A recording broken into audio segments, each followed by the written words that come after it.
Okay, now the one you guys all been waiting for, we're going to be going over the GPS unit with the NASA board. And for this, we're going to be using the DX8 controller. Why, you may ask? Well, to get all the features that the NASA board can offer with the GPS unit, you really need a controller that has, a bunch of three-way switches, remote gain, which is the knob, and some other things you can do for mixing the switches to make this work.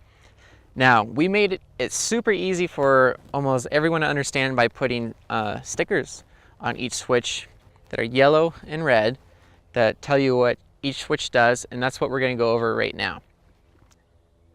Yellow and black stickers.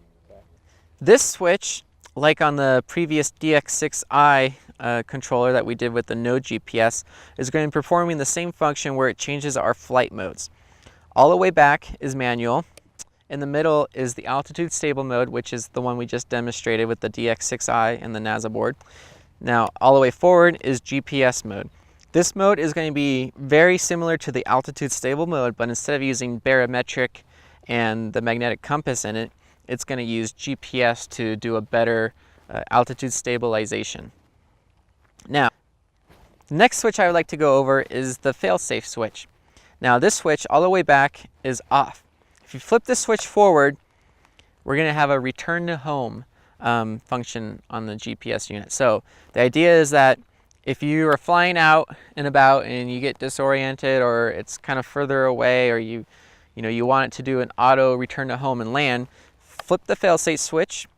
It's going to activate the return to home feature, and the XP2 is going to go up 60 feet in the air from where it's at, wherever it's at, and then it's going to fly itself over to where you are at, where you took off, and it's going to auto land itself. And it's going to do this within probably like a 20-foot radius or so, depending upon the wind. Wind makes a huge difference in this. So try to avoid accidentally hitting this switch when you're flying if you don't mean to do it. The next switch, or I should say knob, is the remote gain. This is a really cool feature. This is the sensitivity of the kind of like the gyros inside the NASA board. So all the way forward like this to the left is 100%. This is like, it's going to be really rock solid. Anything that you're bringing it down like this is you're going to loosen the gain on the gyros inside the NASA board. So you're going to be able to get more manual, more smooth, more looser flying. This is going to be more of a tighter feeling flying. This is going to be looser, looser, looser, looser. So that's the remote gain features, pretty cool. The last switch we need to go over is called the Intelligent Orientation Control, IOC.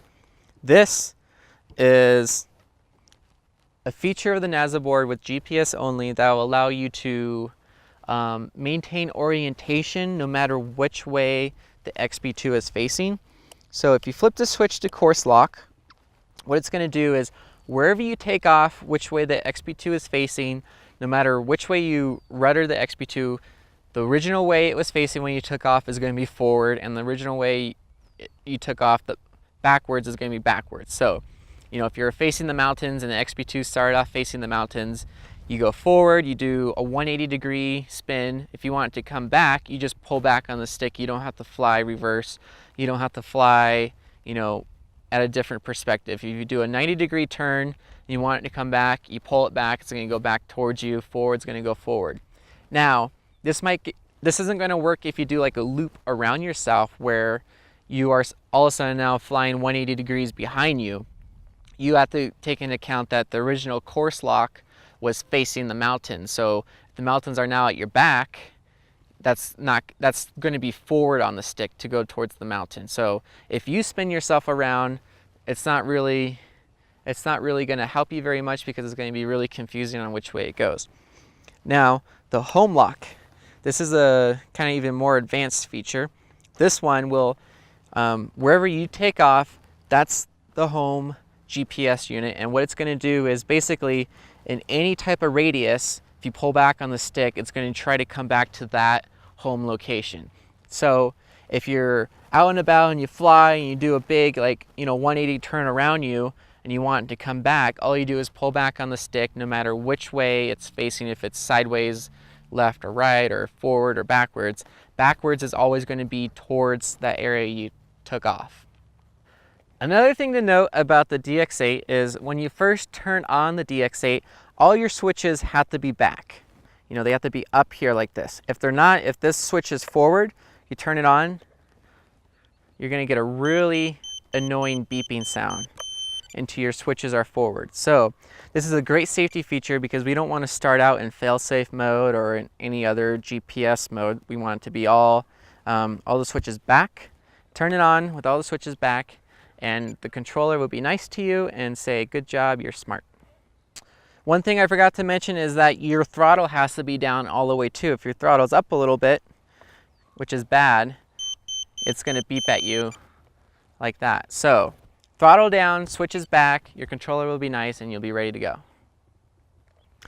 So this is the LED on the NASA with the GPS unit, same one as we already showed you, but the lights on this are really important. We're gonna plug it in, and you start in manual mode because the controller has to be,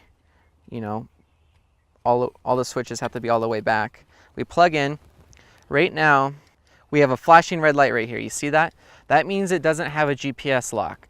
So if you have a flashing red light, you cannot fly in GPS mode. We're gonna wait about 30 seconds and hopefully this flashing red light will stop, and that means the GPS has acquired a signal. So right now, the GPS light has stopped flashing red, which means we have acquired a GPS lock. So that means we can do return to home, intelligent orientation control, and fail-safe modes, or GPS mode. So that means we can use this GPS unit when we see this not flashing red. Now, I'm going to grab the controller. We're in manual mode, no lights flashing. I'm going to flip the switch to altitude stable mode. The light flashes orange, just like the NASA board without the GPS unit on the last video that we saw. Great. Now let's switch it to GPS stable mode. Now the light is flashing green. That means we're in GPS mode. No light is manual mode. Orange light is altitude stable mode, and green light is GPS mode.